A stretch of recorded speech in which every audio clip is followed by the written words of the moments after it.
2022년부터는 30% 이상을 정시 모집으로 뽑고 학교 생활 기록부도 내용이 바뀝니다. 달라지는 대학 입시 제도 소개합니다. 지난 1976년 안동댐이 건설되면서 수몰된 54개 마을과 2만 명의 사람들에 대한 이야기가 기록으로 남게 됩니다. 국제 우편으로 국내로 반입하고 SNS에 마약 판매 광고를 올린 오스트레일리아 유학생에게 실형이 선고됐습니다. 경상북도가 내린 조업정지 20일 처분에 불복해 영풍재련 소측이 제기한 중앙행정심판위원회 심리가 정해져 결과에 관심이 집중되고 있습니다. 여러분 연휴 잘 보내고 계십니까? 9월 26일 수요일 아침 대구 MBC 뉴스투데이입니다. 오늘 우리 지역 구름 많은 하늘을 보이다 늦은 오후부터 점차 맑아지겠습니다. 다만 경북 동해안 지역은 바람이 강하게 불어 주의하셔야겠는데요. 김명은 기상캐스터가 자세한 날씨 전해드립니다. 네, 추석 연휴 마지막 날인 오늘은 우리 지역 구름이 많다 오후부터 점점 맑아지겠습니다. 본격적인 귀경길이 이어지고 있습니다. 오늘은 미세먼지 걱정 없이 공기도 깨끗하고 구름량은 많지만 햇살이 밝게 비추면서 점점 쾌청한 하늘이 드러나겠는데요. 다만 경북 동해안 지역은 오늘 아침까지 비가 내리면서 바람이 강하게 불 수 있습니다. 교통안전과 시설물 관리에 각별히 신경 쓰시기 바랍니다. 오늘 우리 지역의 아침 기온은 어제보다 조금 올랐습니다. 대구의 현재 기온 15도, 안동 14도를 출발하고요. 낮 최고 기온은 대구 22도, 안동은 21도로 선선함이 느껴지겠습니다. 여기에 환절기인 만큼 일교차가 크게 나니까요. 오늘도 옷차림 잘 하시고 바깥 활동 즐기시기 바랍니다. 이번 주는 연휴가 끝난 후에도 우리 지역 별다른 비 소식 없이 일교차 큰 가을 날이 이어지겠습니다. 날씨였습니다. 지금 중학교 3학년은 아주 다른 대입 제도로 대학에 가야겠습니다. 교육부가 전국을 돌며 설명회를 하고 있는데요. 학부모들이 궁금해하는 주요 내용을 이상훈 기자가 정리했습니다. 2022년부터 정시 모집 비율이 늡니다. 지금은 23% 정도인데 30% 이상이 됩니다. 수시 모집 준비가 어려운 학생이 대학 갈 길이 넓어지는 겁니다.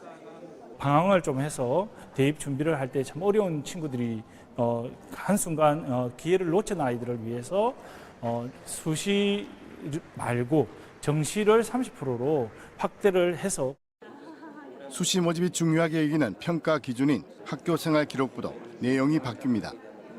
부모 정보를 쓰지 않아도 되고 특기 사항이 없어집니다. 수상 경력은 학기에 1개, 자율 동아리 활동도 학년당 1개로 제한하고 짧게 쓰도록 합니다. 학교 밖에서 가정적 배경이나 부모님의 지위나 이런 것에 따라서 영향을 받던 요소들을 이제 학생부에서 제거하였고, 그리고 이제 과도한 경쟁이나 사교육을 유발하는 요소들을 일단은 학생부에서 드러냈습니다. 대학처럼 고등학생들도 직접 과목을 선택해서 이수하는 고교 학점 제도 역시 도입합니다. 고교 학점 제도는 2025년부터 전면 도입됩니다. 자사고, 외고, 국제고 선발은 일반고와 같은 시기에 합니다. 다만 특목고는 가능한 일반고로 바꾸는 것을 정부가 정책으로 추진하고 있음을 생각해두고 진학 여부를 정해야 합니다. MBC 뉴스 이상훈입니다. 지난 1976년 안동댐이 건설되면서 와령면, 예안면 등 54개 마을이 수몰되고 2만여 명이 하루아침에 고향을 떠나는 고통을 겪었습니다. 이 수몰 마을과 사람들에 대한 이야기를 기록으로 남깁니다. 보도에 이호영 기자입니다. 수몰되기 전 월곡면 소재지 미질장터에 있던 우일 약국의 옛 모습입니다. 세금 내는 나무였던 창실마을의 수구나무 앞에서 주민들이 마지막 동제를 지내고 찍은 기념사진, 또 가류 1, 2 가크리 마을 전경과 월곡 고등공민학교 졸업앨범 등 안동댐 수몰마을과 주민들의 생활사가 담긴 사진자료 1,500여 점이 수집됐습니다. 특히 수몰 주민들은 기억을 더듬어 자신이 살았던 집과 마을의 모습을 구체적으로 남겼습니다. 이러한 자료들은 경북기록문화연구원이 안동댐 수몰마을을 대상으로 수집한 것이며 앞으로 5년 동안 54개 마을의 역사를 발굴해 디지털로 남기게 됩니다. 이 수몰 마을들은 400년에서 500년, 600년 유구한 역사를 가진 그런 오래된 마을들이었습니다. 그 마을들에 대한 기록이 전혀 남겨지지 않았다는 그 안타까움에서 이 기록 작업을 시작하게 되었습니다. 연구원은 사진 등 기록 작업과 함께 주민 구술 등의 녹취 파일도 발굴하면서 고령화로 망실되고 있는 마을의 문화생활사를 복원하고 있습니다. 안동댐뿐만 아니라 이마댐 20마을 기록과 새마을 운동 생활세단 기록, 그리고 나아가서 2020년에 송년동으로 이전될 안동역과 그 인근의 역세권에 대해서 철저하게 발굴, 조사, 기록할 예정입니다. 경북기록문화연구원은 올해 수집한 사진자료와 다양한 이야기를 오는 연말까지 인터넷 홈페이지에 공개하고 잊혀진 20마을의 역사를 복원할 계획입니다. MBC 뉴스 이호영입니다. 오늘은 추석 연휴 마지막 날입니다. 어젯밤까지 귀경 차량 행렬로 고속도로는 곳곳에서 몸살을 앓았는데요. 지금 상황은 어떤지 한국도로공사 교통상황실을 연결해서 알아보겠습니다. 김정윤 리포터 전해주시죠. 네, 어젯밤 중앙고속도로 춘천 방향으로 다부터널 일대로에서는 밤 10시부터 11시 30분까지 2km 정체가 빚어졌지만 그 밖에 대부분의 구간에서는 사고 구간도 없어서 밤새도록 여유로운 모습이었는데요. 지금 이 시각 대구 경북 지역 고속도로도 크게 어렵지 않습니다. 지금 보시는 화면이 경부고속도로 금호 분기점 일대인데요. 보시는 것처럼 서울 부산 양방향으로 편안한 흐름 보이고 있습니다. 다음은 오늘 혼잡할 것으로 예상되는 광주 대구고속도로 고령 인터체인지 일대인데요. 아직까지는 차간 거리 넉넉히 두고 이동하는 모습입니다. 끝으로 어제 밤까지 정체가 이어졌던 중앙고속도로 다부터널 일대인데요. 지금은 언제 그랬냐는 듯 양방향 모두 소통 상태 좋습니다. 오늘 대구 경북 지역 내에서의 고속도로는 크게 정체 구간 없을 것으로 한국도로공사는 예상하고 있지만 중앙고속도로 춘천 방향으로 동명휴게소에서 다부터널 구간과 광주대구고속도로 대구 방향으로 고령 인터체인지 일대로는 오늘도 어려울 것으로 예측하고 있어서 안전운행하셔야겠습니다. 오늘 대구 경북 지역 출구교통량 40만 대 정도 오갈 것으로 예측하고 있습니다. 지금까지 한국도로공사 대구 경북본부에서 김정윤이었습니다.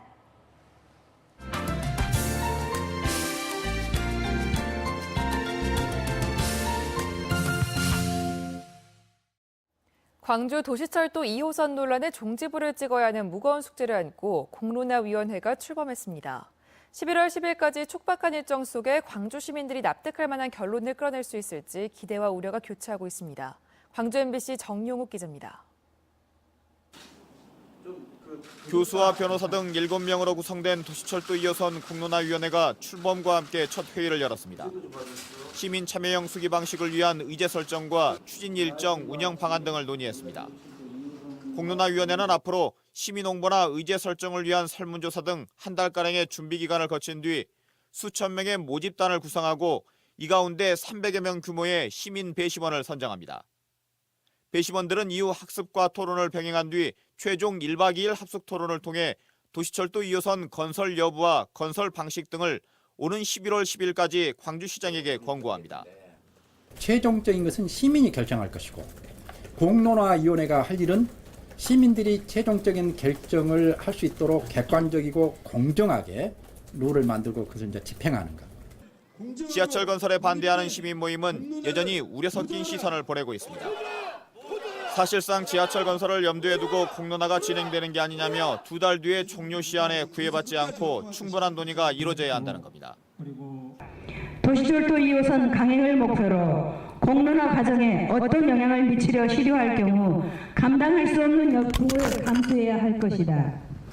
공론화위원회는 앞으로 매주 한 차례 이상 회의를 연 뒤 그 내용을 공개할 방침이라고 밝혔습니다. 16년간 이어져온 도시철도 2호선 논란에 종지부를 찍게 될지 광주 시민의 눈과 귀가 공론화위원회에 집중되고 있습니다. MBC 뉴스 정용욱입니다.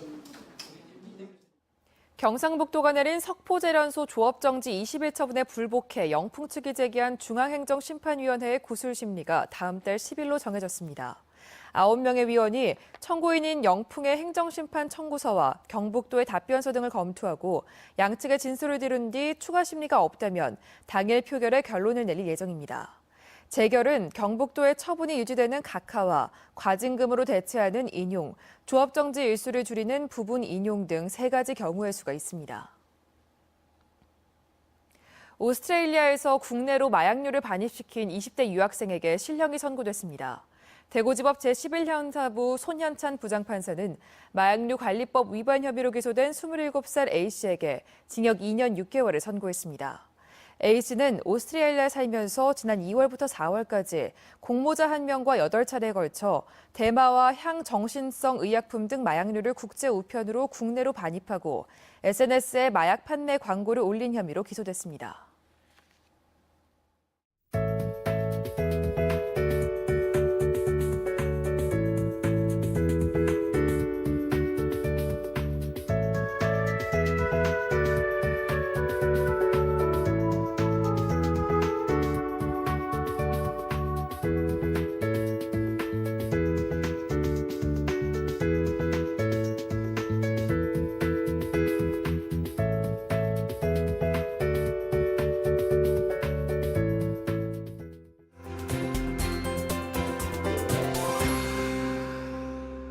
추석 연휴 마지막 날인 오늘은 우리 지역 구름이 많다 오후부터 점점 맑아지겠습니다. 본격적인 귀경길이 이어지고 있습니다. 오늘은 미세먼지 걱정 없이 공기도 깨끗하고 구름량은 많지만 햇볕이 강하게 비추면서 점점 쾌청한 하늘이 드러나겠는데요. 경북 동해안 지역의 경우는 아침까지 비가 내리면서 바람이 강하게 불 수 있습니다. 교통안전과 시설물 관리에 각별히 신경 쓰시기 바랍니다. 오늘 우리 지역의 아침 기온은 어제보다 조금 올랐습니다. 대구의 현재 기온 15도, 안동 14도를 출발하고요. 낮에는 대구 22도, 안동은 21도로 선선함이 느껴지겠습니다. 여기에 환절기인 만큼 일교차가 크게 나니까요. 오늘도 옷차림 잘 하시고 바깥 활동하시기 바랍니다. 위성 영상 보시면 오늘은 중국에 위치한 고기압의 영향을 받아 우리 지역 종일 구름이 많다가 오후 들어 조금씩 풀리겠습니다. 자세한 지역별 날씨입니다. 대구의 현재 기온 15도, 청도 13도로 출발합니다.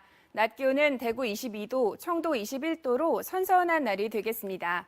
문경의 시각 기온 12도, 구미 14도로 시작하고요. 낮 최고 기온은 문경 22도, 구미 23도 예상됩니다. 안동의 아침 기온 14도, 청송 12도 보이고 있습니다. 낮에는 안동 21도, 청송 20도로 어제보다 기온이 조금 낮겠습니다. 경주의 현재 기온 15도, 낮 기온 22도 예상되고요. 바다의 물결은 강한 바람에 의해 최고 4m로 높게 일겠습니다. 이번 주는 연휴가 끝난 후에도 우리 지역 별다른 비 소식 없이 일교차 큰 가을 날이 이어지겠습니다. 날씨였습니다.